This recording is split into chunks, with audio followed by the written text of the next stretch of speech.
Live news, खबर तो पक्की है। नमस्कार, मैं शंभू कुमार, आप देखें लाइव 24 न्यूज में। अभी बीजेपी ऑफिस में हूं। मेरे साथ बीजेपी के प्रवक्ता नीरज कुमार सर जुड़ेंगे। हम इनसे बात करेंगे हरियाणा को जीत पर और जम्मू कश्मीर में हार पर, दोनों पर बात करेंगे। हरियाणा में आपने हैट्रिक बना लिया, विपक्षी आप पर हमला करना शुरू कर दिया कि सरकारी तंत्र की जीत है, इसका जवाब क्या देंगे? उनका घिसा पिटा ट्रैक रिकॉर्ड है। जब भी वो चुनाव हारते हैं इस तरह की बात करते हैं। उनको इस देश के लोकतंत्र पर कोई भरोसा नहीं रह गया, संविधान पर भरोसा रह नहीं गया। हमारे किसी भी प्रवक्ता का बयान सुबह से सुन लीजिए, हम लोग भी बयान दे रहे हैं। सबने यही कहा था कि अंतिम जीत हमारी होगी, लेकिन जो भी जनता का निर्णय होगा हम उसे स्वीकार करेंगे। हम लोग शुरू से जनता के निर्णय को स्वीकार करने वाले लोग हैं, लेकिन ये लोग हमेशा इस तरह की बातों को करते हैं। जब हारते हैं तो हार का ठीक रहिए।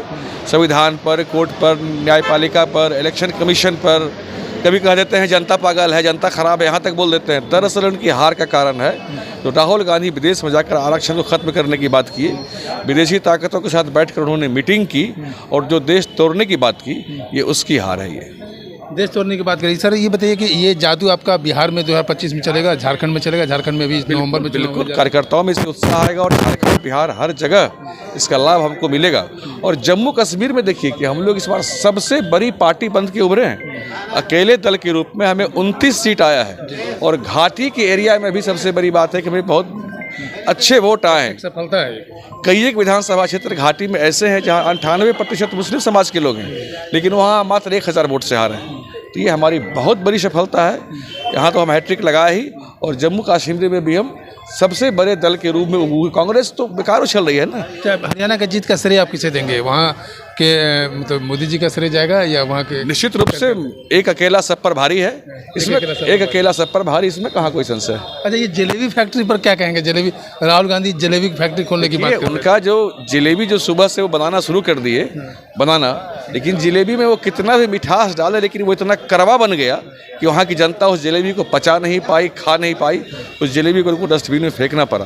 दरअसल राहुल गांधी एक बुद्धू किस्म के नेता है जो कि जलेबी को फेंक, उनको नहीं मालूम है कि जलेबी एक मेहनती ईमानदार हलवाई के दुकान में बनता है, न कि फैक्ट्री में बनती है। इससे पता चलता है ग्राउंड स्तर तक उनको कोई जानकारी नहीं है। बिल्कुल बिल्कुल बिल्कुल नहीं। और हम लोग का पन्ना प्रमुख तक हम लोग की मॉनिटरिंग हो रही थी और उस तरह से हम लोगों ने चुनाव लड़ा। अब मेरे साथ बीजेपी के मीडिया प्रभारी दानिश रिजवान जी जुड़ेंगे, इनसे बात करेंगे कि सर ये सफलता का श्रेय, सबसे पहले बधाई हो आपको कि हरियाणा में हैट्रिक बना लिए और जम्मू कश्मीर में आपने लीड कर लिया। क्या कहेंगे, किन की जीत है ये? भारतीय जनता पार्टी के सरकार की नीति की जीत है, संगठन के विचार की जीत है और नरेंद्र मोदी जी के नेतृत्व की जीत है। जिस प्रकार से भारतीय जनता पार्टी शासन में और सत्ता में रहती है तो अंतिम पायदान पर खड़े व्यक्ति को मुख्य धारा में लाने का काम करती है। शोषित, दलित, वंचित, पीड़ित, अति पिछड़े लोगों, समाज को हम मुख्य धारा में लाते हैं, उनके जीवन में बदलाव लाते हैं। और वही हमने हरियाणा में भी हमारी सरकार ने किया था। उसी कार्य को, हमारे रिपोर्ट कार्ड को वहाँ की जनता ने मोहर लगाया है, इसलिए हम आज तीसरी बार सरकार बना रहे हैं और उन लोगों को पराजित किया है जो इस देश से आरक्षण को समाप्त करने की बात कर रहे थे, जो इस देश के अंदर नफरत की बातें कर रहे थे, तोड़ने की बात कर रहे थे, जो भारत विरोधी बातें कर रहे थे। उन सभी ताकतों को हरियाणा की जनता ने मुंहतोड़ जवाब देने का काम किया है। विपक्षी पार्टी पर आरोप लगा कि सरकारी तंत्र की जीत है ये। विपक्षी पार्टियों का ट्रैक रिकॉर्ड रहा है, उनको यहाँ के संवैधानिक व्यवस्था पर भरोसा नहीं है, उनको कानून प्रक्रिया व्यवस्था पर न्यायिक व्यवस्था पे भरोसा नहीं है, तो ईवीएम पे भरोसा नहीं है, तो सर्जिकल स्ट्राइक जब सेना करती है तो सेना पर भी उनको भरोसा नहीं है।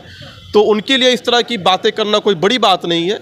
भारतीय जनता पार्टी ये मानती है कि हरियाणा के एक जनता की वोट है और आगे भी आने वाले 5 वर्षों में भारतीय जनता पार्टी की सरकार हरियाणा में हर एक व्यक्ति के लिए काम करेगी। लास्ट सवाल है कि क्या बिहार और झारखंड में आपका ये जादू चलेगा 2025 और 2024 में? पूरे देश में मोदी जी का जादू चल रहा है, मोदी मैजिक पूरे देश में है और आगामी आने वाले विधानसभा चुनाव में बिहार में भी एनडीए की जो सरकार है, यहाँ बिहार की जनता उसको पुनः जो है स्थापित करेगी, क्योंकि जिस प्रकार से बिहार के अंदर नीतीश कुमार जी के नेतृत्व में काम हो रहा है और प्रधानमंत्री श्री नरेंद्र मोदी जी का जो बिहार को सहयोग मिला हो, चाहे आईआईटी के माध्यम से हो, एम्स के माध्यम से हो, एयरपोर्ट के माध्यम से हो, इंफ्रास्ट्रक्चर के माध्यम से हो, पुलों का जाल बिछ रहा है, तो इसका सीधा लाभ बिहार की आवाम को, जनता को पहुंच रहा है। तो जनता फिर से एक बार एनडीए की सरकार बनाएगी। कितना खतरा होगा जनसुराज?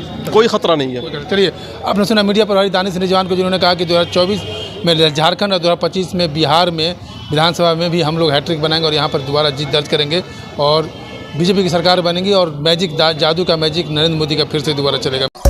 लाइव न्यूज, खबर तो पक्की है।